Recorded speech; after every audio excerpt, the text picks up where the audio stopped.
Hello friends, welcome. Friends, I just saw a DOT post, Ministry of Communication post on the introduction of 6G spectrum technology. This was posted on 12th of March on the PIB website, and it talks about Department of Telecommunication has facilitated setting of Bharat 6G Alliance to promote development of 6G technology. India doesn't want to miss the buzz on 6G technology, and therefore we have the 6G Alliance. The whole idea is to unlock the potential of 6G technology and make India a contributor, not just an user. Okay, so that's why there has been so much focus on 6G technology. Then I saw another article by our Honorable Minister of Commerce, Piyush Goyal ji, that by end of 2026, entire country is going to start operating exclusively on 5G. Okay, so we are pushing a lot on technology jargons, 5G, 6G, 7G, 8G, as if that something is some kind of magic is going to happen and we will be able to take the advantage of these new jargons, right? So let me ask you this question to the viewers. Have you seen any change in your life as regards mobile phone with the advent of 5G? Where you find that there are any new applications which have been able to you have been able to use, which you have not been able to use when 4G came into being, right? Answer to this question is that there is no application on the mobile phone, at least on the mobile phone, which 5G has been able to unlock. So to me, 5G on mobile phone has been a total failure, right?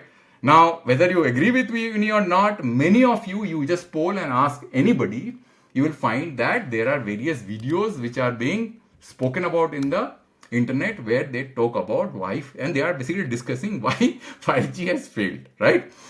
Now, 5G has only failed on mobile, but on fixed wireless access device, which is called the wireless fiber, 5G has been a great contributor. So in this video, we are going to discuss that why 5G has failed and why 6G is going to fail if we do not correct the mistakes of the past and understand the reason why 5G has failed. So in order for me to make this discussion more structured, I have created a slide deck. Now in this, the heading of this presentation is that why 5G struggled in India and why 6G will too unless we fix the fundamentals now. And in this video, I will tell you the fundamentals. So just be with me. You will find this video very enlightening. Nobody is going to give you these insights, right? There will be hardly anybody who will talk about it because of two reasons. First off, because of ignorance, because of vested interest. Because there are various technology companies who want you to keep changing handset because they are going to make money. So they will sell new equipment, they will change handset, and therefore you will continue to get fooled. So let's understand this. Now, in order for you to understand why 5G has failed, you need to understand how technology works. Now, for that, you don't have to be an engineer. You just have to have a logical mindset. So in this video, I am going to give you a concept from a fundamental point of view, from starting from 2G to 6G, as to how the wireless interface has changed over a period of time and what it has unlocked and what are its limitations and why we have not been able to fully leverage the capabilities of 5G. That's all we are going to discuss in this video. Friends, mind you, it's going to be very interesting. Okay, so let's go to the next slide. Now, this slide talks about the GSM physical layer. Friends, it is all about the physical layer. Unless your foundation is strong, you will never be able to deploy the layers which are going to run on the physical layer. Now, to give you an analogy, if you have a computer which is of 1990s, which is running on a Pentium chip, and you want to write, you want to run the latest Windows application or the Windows operating system on top of a Pentium chip, will you be able to? Ask this question. That is why the physical layer is the most important thing that we will be talking about in this video. Okay. Now let's understand how GSM mastered frequency reuse and why frequency reuse has been able to unlock the potential of GSM which we are using today, and what are the constraints. Now friends, I have drawn a simple GSM network architecture which is a honeycomb structure, which every hexagonal side represents a base station. Now, if you look at these base stations are of different frequencies. They are not same. The adjoining base stations are a different frequency. Why? Because when you are transmitting, when the RF signal is emanating out of this base station, there is a potential of this RF signal spilling over to the adjacent side, causing interference, which will pull down the overall efficiency of the network. So since GSM did not have power control, therefore it mitigated this interference by positioning the cell side of same frequency away from the other side, so that there is a separation, and that separation prevented this interference. And that is the key design criteria of a typical 2G BTS network layout. Okay. Now friends, what is the problem with this design? First of all, 2G is very inefficient because you don't have those network efficiency techniques which the future technology started using, not being inbuilt into GSM. The second is that the network became very difficult to configure and fine tune. Let's say if you have to put a new base station here in middle, then you have to change the frequency configuration of all the adjacent websites. So network became very difficult to deploy. And inter-cell side interference has been a huge issue in case of GSM, and that's why GSM technology has been always been very inefficient. Now CDMA was able to unlock the problem or solve this problem of GSM physical layer challenge by making the cell sites of same frequency in different, which are adjacent to each other. See, all the BTSs are of same frequency. Let's see F1, F1, F1. So then the question comes, then why this inter-cell site interference which I was talking about, which was pulling the efficiency of the physical layer down, is not applicable in case of a CDMA technology? I am going to make this very simple. You don't have to understand what CDMA is all about. You just have to understand why the problems of GSM got solved. Because one of the critical thing is inter-cell site interference. So how did they do that? They brought this adaptive power control. This is very, very crucial. Adaptive power control. What adaptive power control means? So let's say if there is a mobile which is near the base station at this particular point of time, space. So this base station, when it transmits to this mobile which is very near to this base station, it understands and it transmits at a lower power. So it can control the transmission rate of the base station or transmitted power of the base station depending upon the location of the device. If it is in the edge, it will transmit at higher power. So because this adaptive power control made the CDMA network intelligent, you can say that the first artificial intelligence was inbuilt into CDMA technology at the time when people were not talking about artificial intelligence. This adaptive power control was the key which unlocked the potential of CDMA technology, which was an old technology which was used at the time of World War II. And why it was used? Because it spread the signal or the user information across a bandwidth of a larger size. Unlike in case of GSM, the information was located in a very small chunk of bandwidth which was traceable. Now in case of CDMA, it was not traceable because it spread the signal. Means every user is utilizing the full bandwidth. So if you look at this figure right in front of you, which is the CDMA RF wave. So if I am an user, I am going to use the full block of bandwidth. You are an user, you are going to use the full block of bandwidth. Third guy is going to use the full block of bandwidth. So signals are all spread across the full block of bandwidth. Unlike in case of GSM, these are physically separated out in frequency domain. Okay. Now the viewers may ask a very simple question.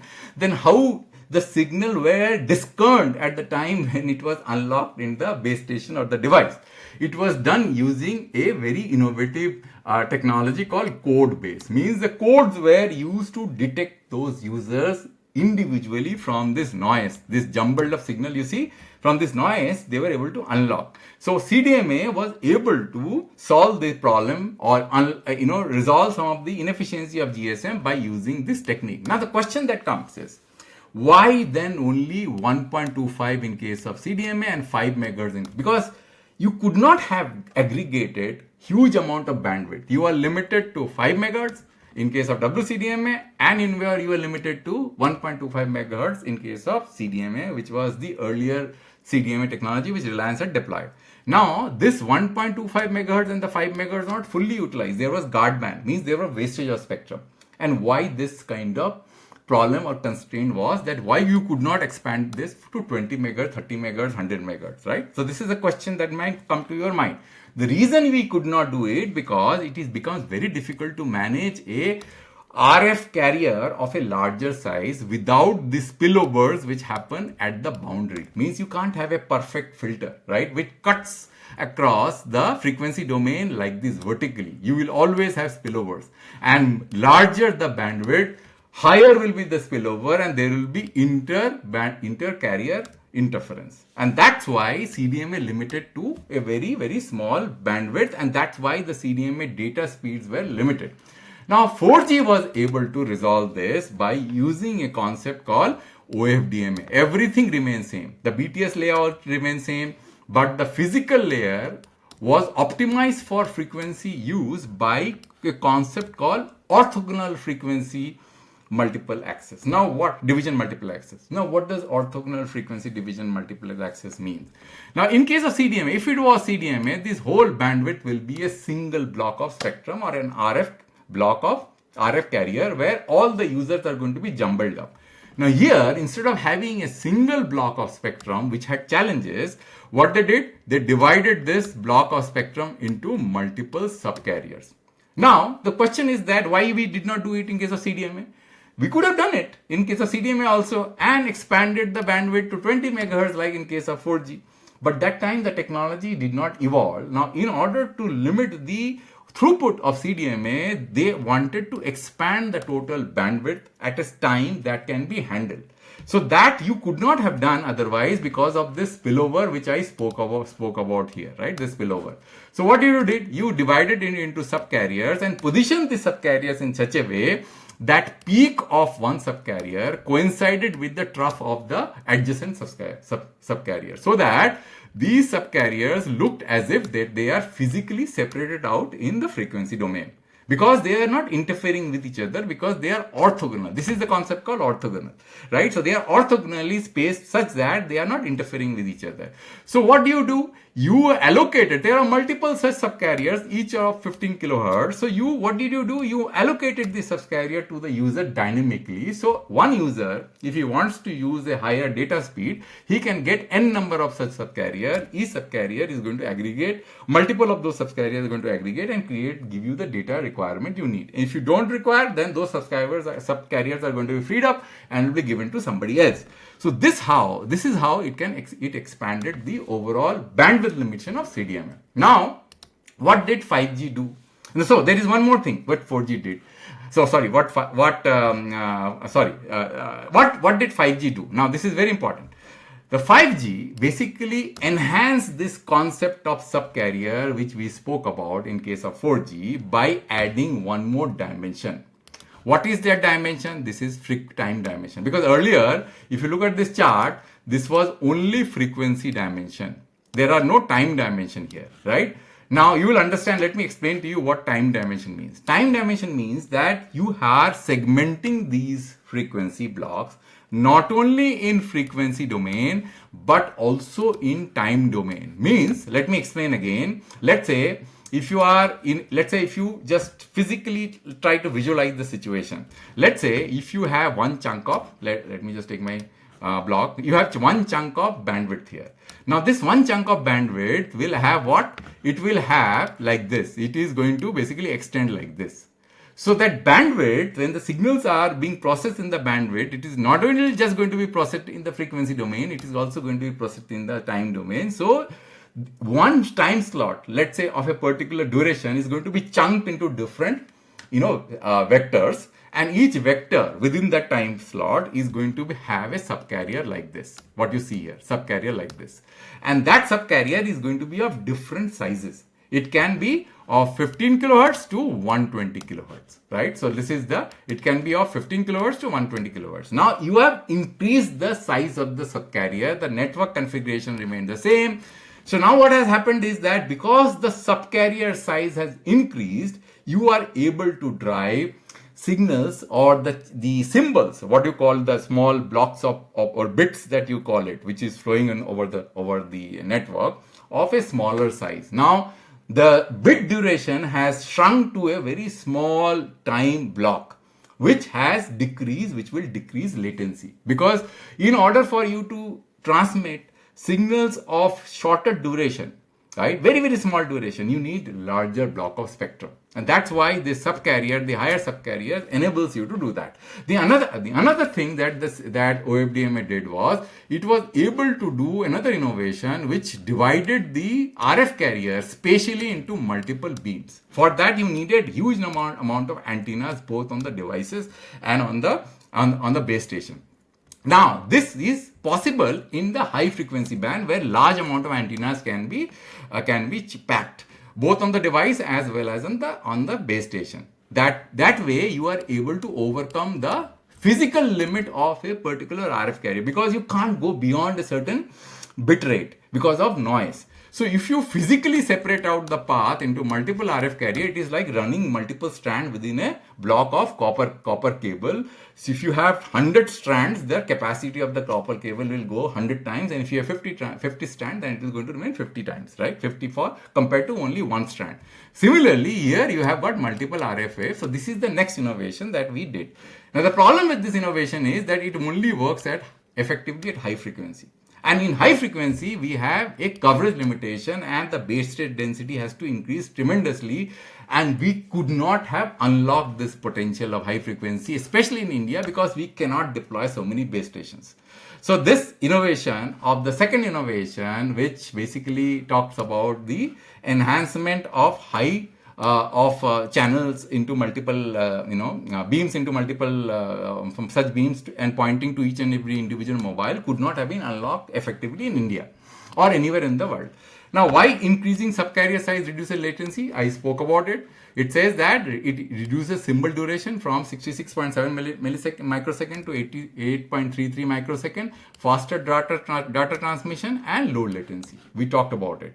Now, let's talk about the 5G paradox. What is 5G paradox? Why it struggles to deliver on its promise? Now, the reason it struggles to deliver on its promise is because the high speed increases throughput, right? High speed and increased throughput can be achieved only in mid and high frequency. But these suffers from poor indoor coverage, right? As well as the network coverage is pretty limited, which you have already experienced. In mobile, 5G does not work. If you are near the base station, you will get very, very good speed. But if you are away from the base station, you get a very poor speed. Actually, you will be falling back on 4G, making it difficult to deliver truly seamless wireless experience. The high frequency trade-off. To compensate for poor propagation, dense BTS deployment is required. And these lead to exponential network costs, physical rollout challenges like BTS location, EMF regulation, backhaul limitation, optical fiber to be brought into these locations, which is not possible, right? The real solution lies in low frequency, which we have forgotten. Because we are all going towards 3.5, 6 gigahertz and all this 26 gigahertz millimeter wave. Actually, it is all about low frequency. We have to unlock the potential of low frequency band, which we have completely forgotten in India. And that's why in India, the network experience sucks. Because the low frequency is what we have forgotten. This is crucial for affordable, scalable, and wide availability of 5G connectivity. Now, in low frequency, there are certain challenges which needs to be overcome. You cannot do beam splitting in low frequency because you can't pack so many antennas. But you can do many more things, right? So we need to have a balanced strategy to unlock the full potential of low frequency band. Now, why 6G will fail unless we harness low frequency bands? So unlocking the spectrum efficiency in India, 6G must enhance the physical layer to improve spectral efficiency in the low frequency. Now, how it can be done? See, we have already extended the capability of the OFDMA physical carrier by taking one more dimension, which is called the time dimension, which did not exist in the 4G era. So we have extended to 5. But there are inter-channel interference. Means you need to separate it out those different physical carriers or the carriers which are of different size, and those can they can jumble with each other, cause interference. For that, we have to come out with an improved technique of mitigating those interference, where deep learning, machine learning can play a very important role. And that can minimize. So 6G's innovation is going to be to how to unlock more capacity of the low frequency band. Then comes the structural issue of the low frequency band. If you look at the 700, 800 and 900 megahertz band, these are totally fragmented. They are being completely misused or inefficiently used, so much so that India has not been able to leverage the most important critical resource which any nation should have leveraged to its fullest. Now, I will show you why the low frequency band are so cluttered and so difficult to use. So let me just give you my diagram which I actually had created. Where is my just a minute. Where is, yeah, so this is my application which I have created. And if you see this application, you will find that the 700 megahertz band structure, right? You'll find that this block is of government. This is for railways. This is for Reliance Jio. This is for railways, and this is for BSNL. So this full megahertz, there's so much amount of 45 megahertz of 700 crucial frequency band has been completely, I can say destroyed, because for commercial operation, we have just 20 megahertz. The rest is highly inefficiently used, right? So we have to correct this. Then comes the 800 megahertz band. Look at this 800 megahertz band. We have got how much? 20 megahertz of spectrum. So much spectrum is lying vacant, but so much spectrum is lying unused because of this litigation which is going in the courts, because this is RCOM spectrum, right? Then comes the 900 megahertz band. Look at this, how the 900 megahertz band has been assigned in India. So if you look at the 900 megahertz band, you will find the 900 megahertz band is not uniform across the circles. So much spectrum is all cluttered. There are inter-circle interferences because of the spillover between multiple circles of different operators, adjoining different circles, right? So these are the problems that we have to resolve. Unless we resolve this problem on the low frequency band, so we have to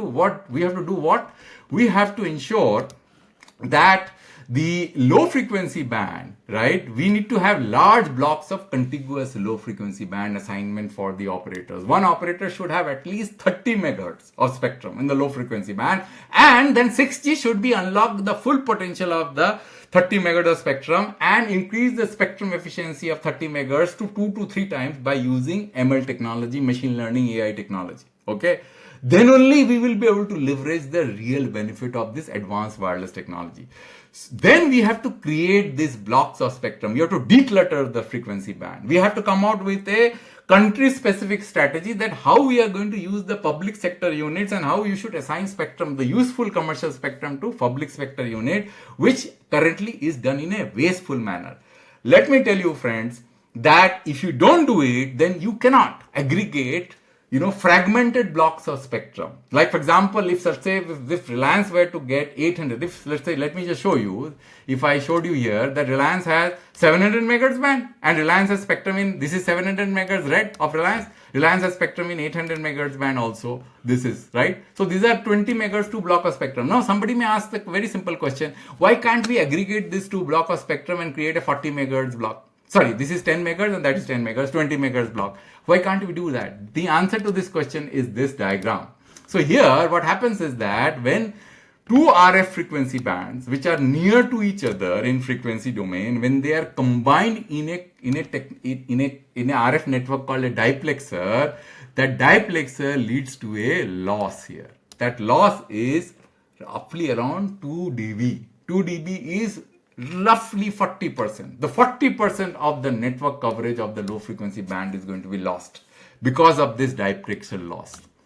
You can't come. That's why if you see that when carrier aggregation is done, the carrier aggregation is always done between a high frequency band and a low frequency band. It is not done between bands which are closely spaced with each other because of this diplexer loss. So friends, just to stop here, this is 25 minutes because this has been a very technical presentation. I try to make you understand the nuances so that you understand what the real problem of these technologies. It is not about technology alone. It is about creating a better spectrum strategy. Spectrum strategy in India is absolutely crucial. You can't be just sitting on high price spectrum. You can basically price these as gold and platinum and have it fragmented and think that 6G is going to bail you out. It is not going to happen, friends. Let me tell you right in the beginning, it is not going to happen. Because you will never be able to unlock the value of this technology on mobiles, because mobile physics cannot be changed by technology. You cannot change the rules of gravity by technology. The gravity is going to pull you down in the same weight or the same force. Nothing can change it. You have to come out with innovative technology to overcome the effect of gravity. That is exactly what you need to do here. You need to make your house in order and focus right on the technology and the making. There has to be a synergy between the policy and the technology together to unlock the benefit of the coming technology. But by saying that we are going to unlock the potential of 6G by doing nothing here is not going to give you any dividend. Friends, I want to stop you here because this 25 minutes have passed. This video has gone a little longer, but it actually deserved to go a little longer because this is a very complex topic to make you understand. So thanks for your time, friends. I will come back with a new video and a new topic next time. Thank you very much for listening. Thank you very much.